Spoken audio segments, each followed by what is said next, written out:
Oke, sekarang mulai masuk ke cerita. Ini tentu saja cerita alegoris. Ada banyak isyarat-isyarat simbolik. Jadi ceritanya begini. Satu ketika semua burung di dunia ini, baik yang kita kenal maupun tidak kita kenal, berkumpul. Jadi mereka berkata begini, tidak ada negeri di dunia ini yang tanpa raja. Lalu bagaimana mungkin kerajaan burung-burung tanpa penguasa? Keadaan demikian tidak bisa dibiarkan terus. Kita harus berusaha bersama-sama mencarinya. Karena tiada negeri yang mungkin memiliki tatanan yang baik dan susunan yang apik tanpa raja. Ini kalimatnya simpel, tapi kalau kita pikir dalam, ini mungkin kritik pada orang-orang yang tidak percaya adanya Tuhan. Tidak mungkin hidup yang setertib ini, serapi ini, kok sekedar kebetulan. Pasti ada yang mengatur dan menciptakan. Loh, terus itu siapa? Itu kan pertanyaannya itu.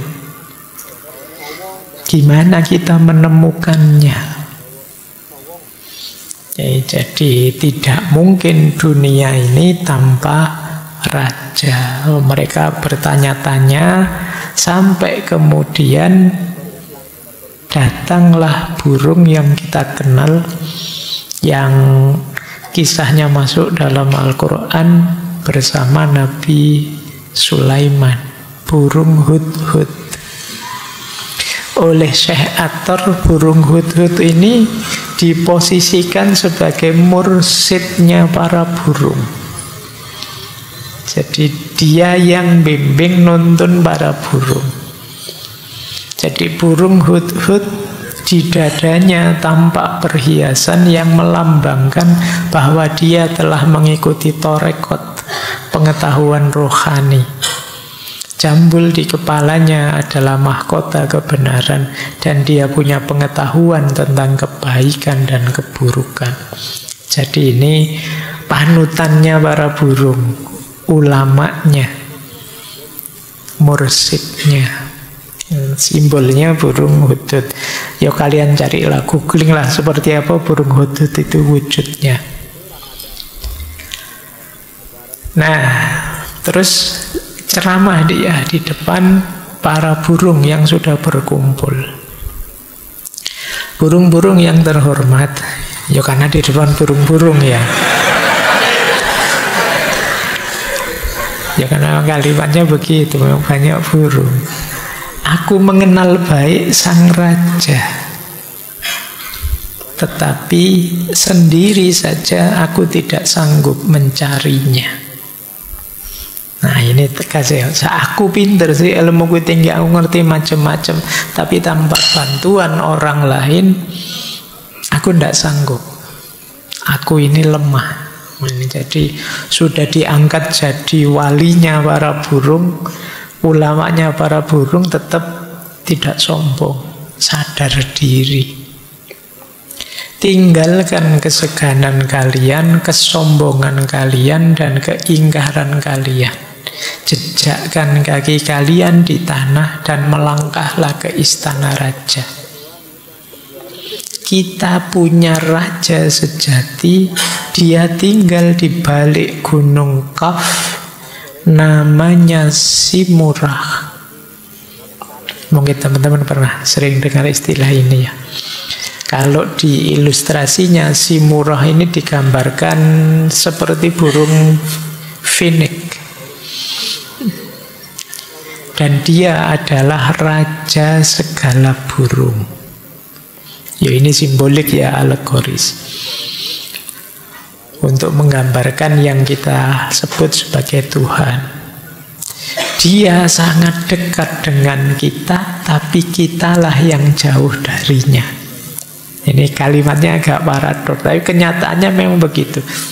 Allah itu sangat dekat dengan kita, cuma kitalah yang jauh darinya. Jadi tergantung ternyata pada kesadaran kita.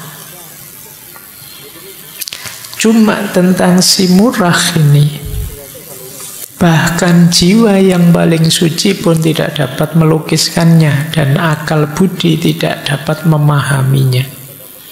Tidak bisa dilukiskan, sulit dipahami. Kedua mata ini pun buta. Kenapa? Bagaimana kita menempuh jalan dengan pikiran? Bagaimana kita mengukur bulan dari ikan? Karena memang pikiran kita terbatas, akal budi kita sulit menjangkau yang tak terbatas.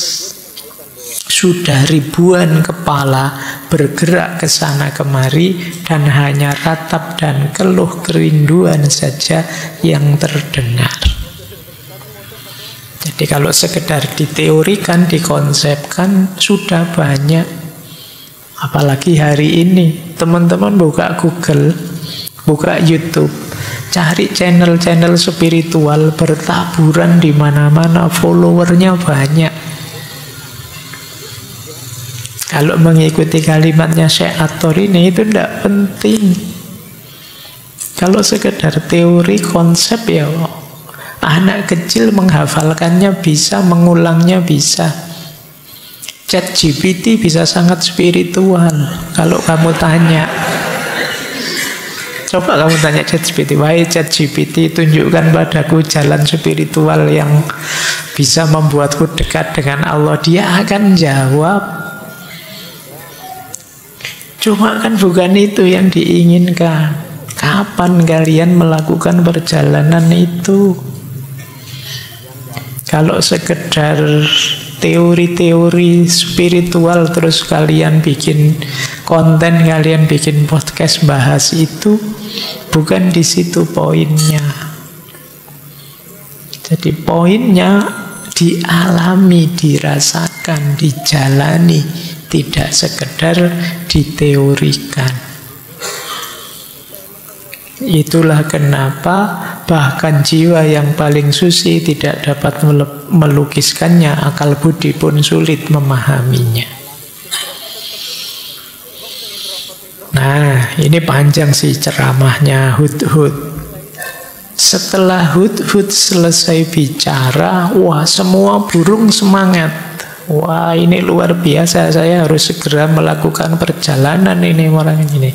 Kayak kalian itu kalau habis ngaji tasawuf, pingin jadi sufi, pingin jadi wali, semangat kan. Ketika saya bilang tadi perjalanan, wah ini harus mulai perjalanan kan begitu. Tapi terus begitu penjelasannya lebih panjang, mereka tidak sabar. Tapi begitu mikir dirinya sendiri, mulai sudah. Tapi saya masih punya tanggung jawab ini, tapi saya masih ingin ini dulu. Terus ragu-ragu, mulai cari alasan. Saya masih muda Pak, nanti sajalah Pak itu. Terus nanti yang sudah berusia, belum Pak, tanggung jawab saya masih banyak Pak. Bahkan nanti sampai di akhir hidup, tidak wajib begitu kok, Allah Maha Penyayang, tenang saja gitu. Akhirnya tidak jalan-jalan kamu sampai akhir hidupmu. Berdalih, beralasan. Ya, kita mulai sekarang. Bagian pertama di novel itu setelah cerita awalannya Hudhud, terus alasan-alasannya para burung. Kenapa kok mengelak, menunda melakukan perjalanan? Padahal sebelumnya sudah oke, sudah setuju, luar biasa. Sekarang kita tengok satu-satu. Apa saja alasan mereka ini? Sebenarnya yang alasannya manusia ini kan semacam alegori tadi dari Syekh Athor. Burung bulbul. Burung bulbul alasannya apa? Kecintaan. Ada yang dicintai di dunia ini, sehingga sulit memulai perjalanan. Burung bulbul bilang begini, Ketika cinta menguasai jiwaku, suara nyanyianku pun bagi laut yang mengeluh sayu. Siapa mendengarkanku akan meninggalkan akalnya, meskipun ia ada di antara para cendekia. Tapi ketika aku terpisah dari mawarku yang tercinta, aku pun merasa sunyi, tidak lagi menyanyi, dan tidak kututurkan pada siapapun rahasiaku. Tidak ada yang mengetahui rahasiaku, hanya mawar yang mengetahuinya dengan pasti. Begitu dalam aku terlibat cinta dengan mawar itu, sehingga tak kupedulikan lagi hidupku. Perjalanan mendapatkan si murah di luar kekuatanku.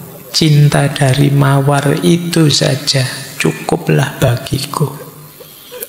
Bagaimana mungkin bulbul ini dapat tinggal semalam saja tanpa cinta dari jelita yang mempesona itu? Nah, ini alasannya orang jatuh cinta. Cuma cinta pada yang selain Allah. Jadi pada apa saja, tapi yang selain Allah. Ini membuat orang kemudian menunda atau bahkan tidak mau berjalan lagi menuju Allah. Sudah cukup. Ini mungkin Syekh Athar mungkin nyindir kisah-kisah cinta yang sifatnya duniawi. Jadi Allah kita duakan dengan yang kita cintai.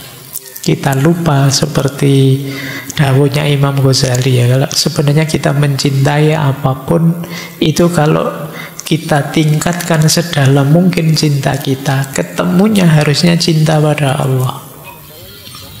Kalau kita cinta dengan yang cantik, yang tampan, yang indah, bukankah yang maha indah itu Allah? Kalau kita cinta dengan yang kuat, yang gagah, yang hebat, bukankah yang maha kuat, maha kuasa itu Allah? Kalau kita cinta dengan yang baik, yang lemah lembut, yang penuh kasih sayang, bukankah yang maha baik, maha lembut, maha rahman rahim itu Allah? Tapi kita melupakan itu semua, berhenti di cinta pada makhluknya. Akhirnya ya kita tidak jalan. Alasannya itu. Alasannya kecintaan. Kalau ada yang seperti ini, berarti kita seperti burung bulbul. Oke, kita lihat lagi. Ini alasan pertama yang banyak. Yang kedua, burung nuri.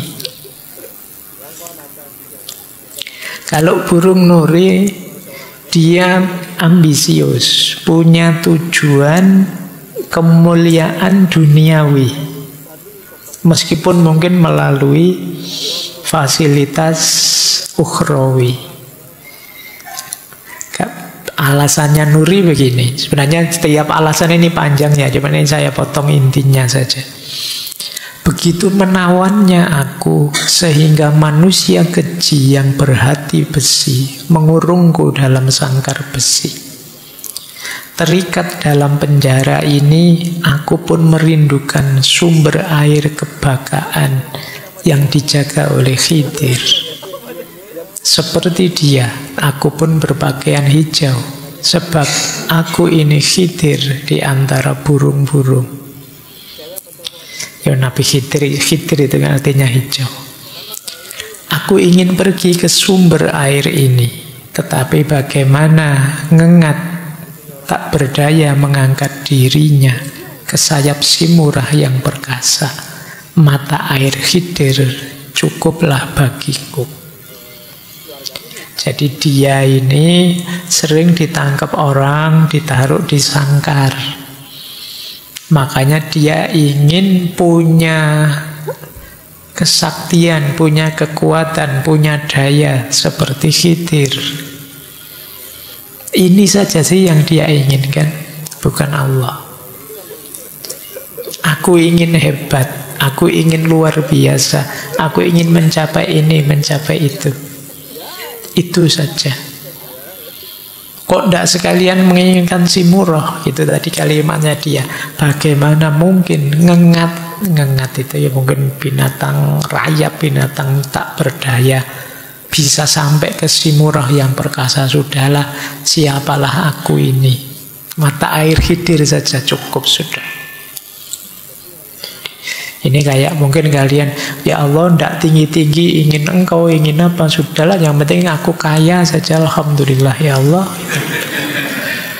Itu nuri. Jadi kamu tidak sadar yang kamu minta. Jadi tujuan-tujuan duniawi.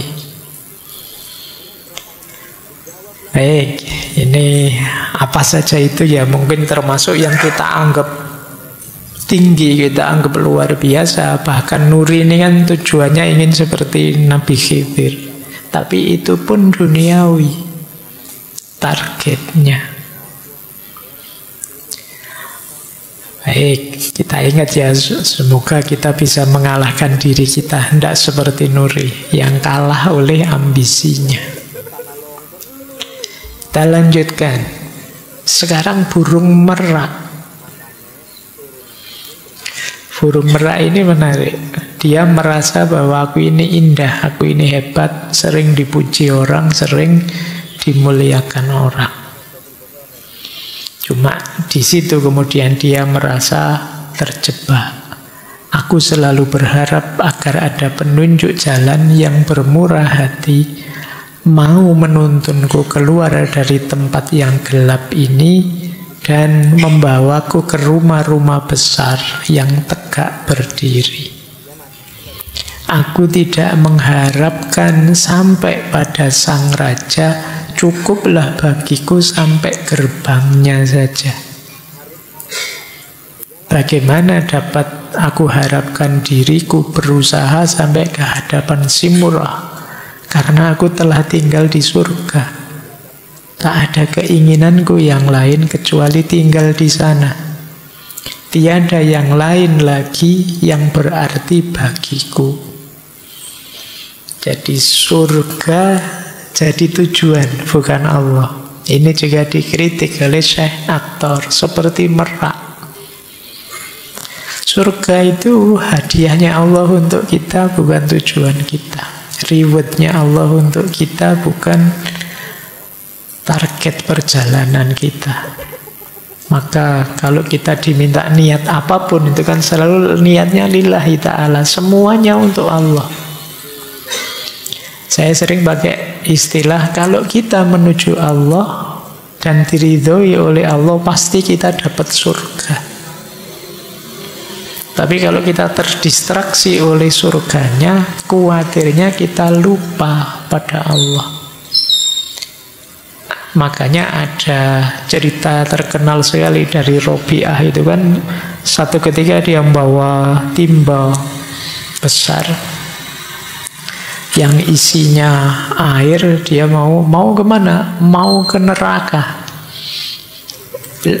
Mau saya padamkan api neraka itu biar orang-orang tidak ibadah kok niatnya surga, takut sama neraka. Ini sebenarnya kisahnya mesti bikinan, tapi pesannya adalah kita jangan terdistraksi oleh itu. Tujuan utama perjalanan kita Allah. Karena kita ini rumusnya ilaihi roji'un, kembali kepada Allah. Nah, kalau kita kan memang lebih membayangkan kenikmatan surga akhirat itu. Jadi di bayangan kita, wah besok saya bisa makan enak sak kapoke, ndak usah bayar. Di sana saya bisa rebahan sak kapoke, terus seneng-seneng sak seneng. Kok isinya begitu terus di pikiranmu. Jadi bayanganmu surga itu tempatmu balas dendam setelah di dunia menahan. Nah, ini dikritik oleh Syekh Attar seperti merak. Yang ngapain saya harus ketemu si murah segala kalau sudah dapat surga. Baik, ya ini mungkin levelnya belum nyampe ke kita ya. Kita masih perlu diiming-imingi untuk dekat pada Allah. Kita lanjutkan. Ini menghalangi kita untuk menuju Allah. Ada lagi seperti itik bebek. Apa yang menghalangi itik menuju Allah? Kata-kata itik begini, setiap saat aku melakukan sesuci yang menjadi kewajiban, lalu di atas air aku bentangkan tikar sembayang. Burung mana yang dapat hidup dan bergerak di air seperti aku? Di antara burung-burung, aku petobat yang berpenglihatan jernih, berpakaian bersih, dan aku hidup dalam unsur yang suci. Tidak ada yang lebih bermanfaat bagiku kecuali air, karena di sana aku dapat makananku dan kumiliki pemukimanku. Begitulah, karena aku hanya berurusan dengan air, mengapa pula aku harus meninggalkannya? Bagaimana aku dapat melintasi lembah dan terbang mendapatkan si Murrah? Mana mungkin macam aku ini yang sudah cukup dengan air merasa rindu untuk bertemu si Murrah. Jadi alasannya itik, kenapa kemudian dia tidak mau melakukan perjalanan pada Allah? Dia terjebak, terjerat oleh rutinitas hidupnya di atas air, termasuk rutinitas ibadah.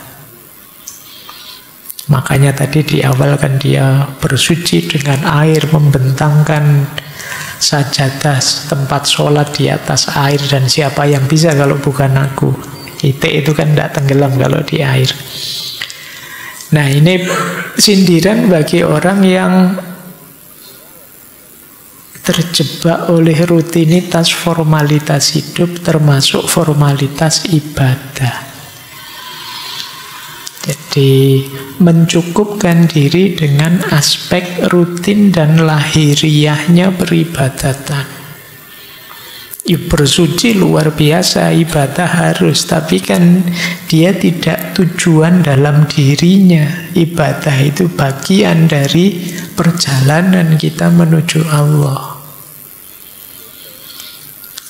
Nah, ini kelompoknya itik. Ini nanti jadi bahan muhasabah kita ya. Nanti teman-teman kalau pulang coba dicek, saya itu termasuk merak, apa itik, apa gitu ya.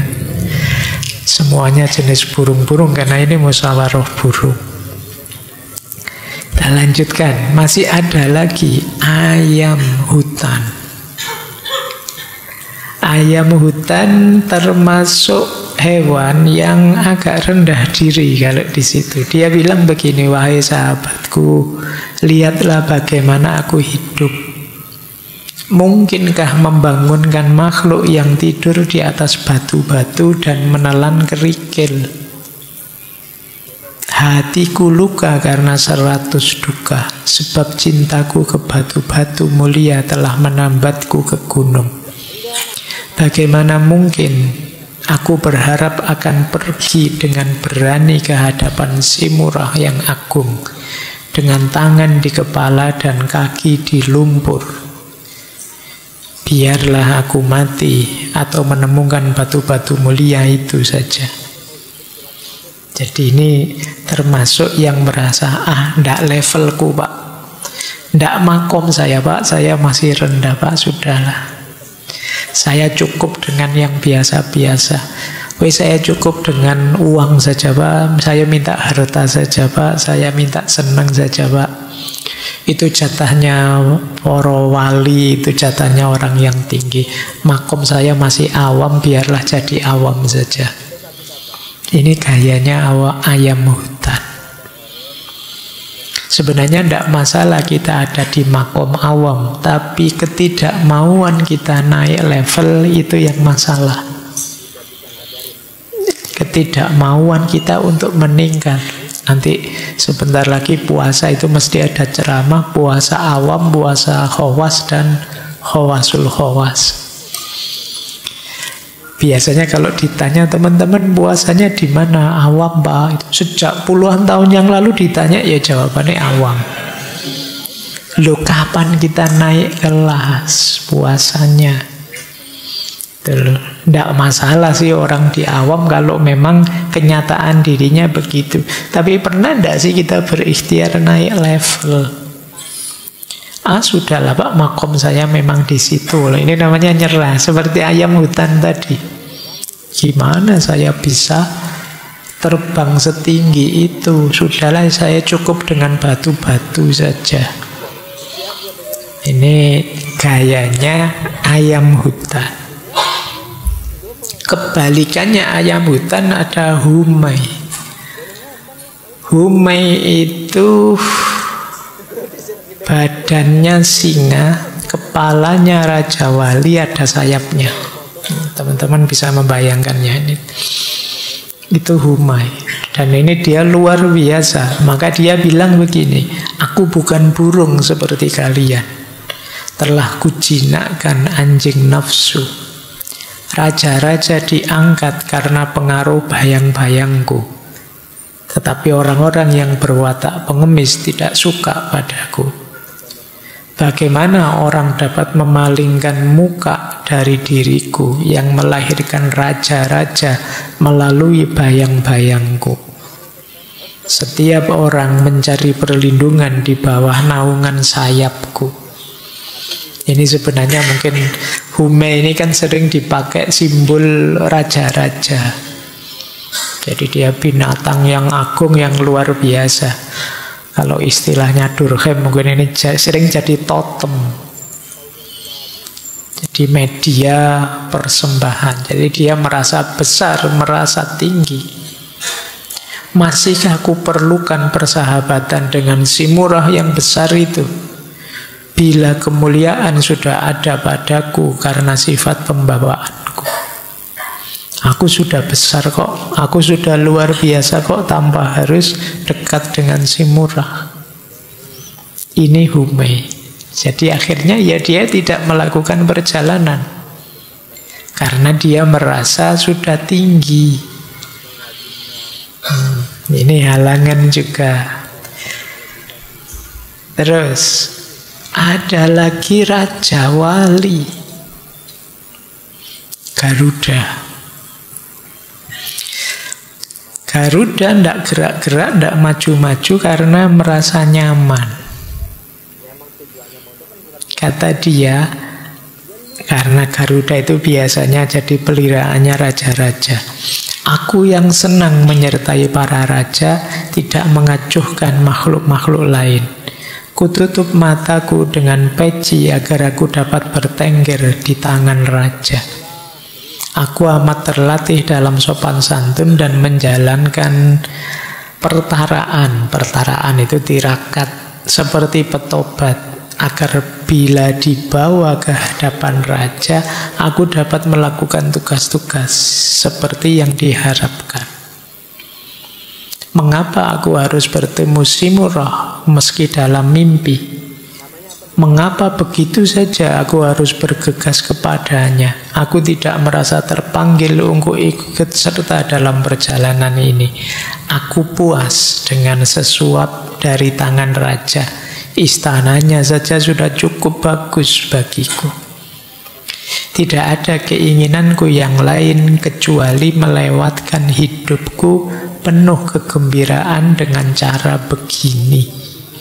Baik melayani raja maupun dengan berburu menurut kesukaannya. Jadi Raja Wali karena sudah nyaman, punya pelindung, hidupnya enak, sudah tidak ingin apa-apa lagi. Ini yang sudah makmur, tentram, nyaman, sejahtera. Biasanya kalau diajak macam-macam, sudahlah, nyari apa lagi sih? Wong hidup sudah enak begini. Nah ini tipe Raja Wali yang mencari kenyamanan hidup. Terakhir ini saya jadikan satu yang lari dari perjalanan spiritualnya. Ada bangau, ada burung hantu, ada burung gereja. tiga-tiganya enggan melakukan perjalanan karena konsep dirinya yang rendah. Cara memahami dirinya sebagai makhluk yang rendah. Makanya dia tidak mau berjalan. Bango misalnya bilang begini, bagi makhluk seperti aku, gairahku terhadap laut cukuplah sudah. Aku tidak kuat untuk pergi mencari Simuroh, maka mohon dimaafkan. Mana mungkin makhluk seperti aku ini yang hanya mencari setitik air dapat mencapai persatuan dengan Simurah. Jadi ini merasa, siapalah aku, tidak mungkin lah, mosok bisa saya bersatu dengan Simurah. Burung hantu juga begitu. Aku memang percaya bahwa cinta terhadap Simurah itu bukan dongengan. Karena cinta yang demikian tidak dihayati oleh mereka yang tak peduli. Tetapi aku ini lemah dan pasti jauh dari cintanya. Karena aku masih mencintai harta dan reruntuhan yang sisa-sisa. Ini kayak orang yang bilang, aku ini jelek, terus titik. Aku ini jahat, terus titik. Kan harusnya kalau sadar bahwa aku jelek, aku jahat, terus gimana? Memperbaiki diri tentu saja. Berjuang untuk keluar dari siklus kejahatannya, kan begitu. Tapi kita sering dengan alasan pasrah, dengan alasan terserah Tuhan saja. Sampai kadang yang jelek-jelek pun kita mengkambing hitamkan Tuhan. Ya Tuhan nakdir saya jadi orang kayak gini, mau apa lagi Pak? Gitu. Kita kan sering begitu. Jadi kamu kok nilaimu jelek, mesti kemarin males. Ya mungkin kehendaknya Tuhan begitu Pak atas diri saya. Nah ini kita sering, itu namanya kamu mengkambing hitamkan Tuhan. Ini sama seperti burung hantu tadi. Aku ini lemah kok. Sudahlah, saya ya memang pinginnya harta saja, kok asal kaya saja sudah. Itu burung hantu. Burung gereja juga begitu. Bagaimana mungkin makhluk lemah seperti aku ini berusaha mendapatkan Simurah? Burung gereja tidak akan bisa berbuat demikian. Tidak kurang mereka di dunia ini yang mencari persatuan itu. Tapi makhluk semacam aku ini tidak selayaknya. Aku tidak ingin memulai perjalanan sesusah itu untuk mencapai sesuatu yang tidak mungkin aku capai.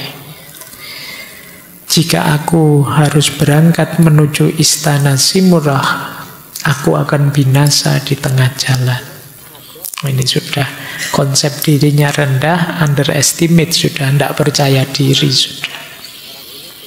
Padahal kesempatan hidup hanya sekali. Kita kehilangan momen untuk sampai ke titik hakikatnya hidup. Nah setelah ini kemudian terjadi ramai perdebatan, termasuk dijawab oleh Hudhud. Jadi semua bantahan tadi dijawab oleh Hudhud, bahwa pikiran-pikiran mereka itu keliru. Nah, ada beberapa cerita, kemudian saya sampaikan beberapa ya cerita dari ini yang saya sebut tadi, ini kayak dunia sufi. Jadi ada kisah-kisah para sufi di sela-sela perdebatan musyawarahnya para burung.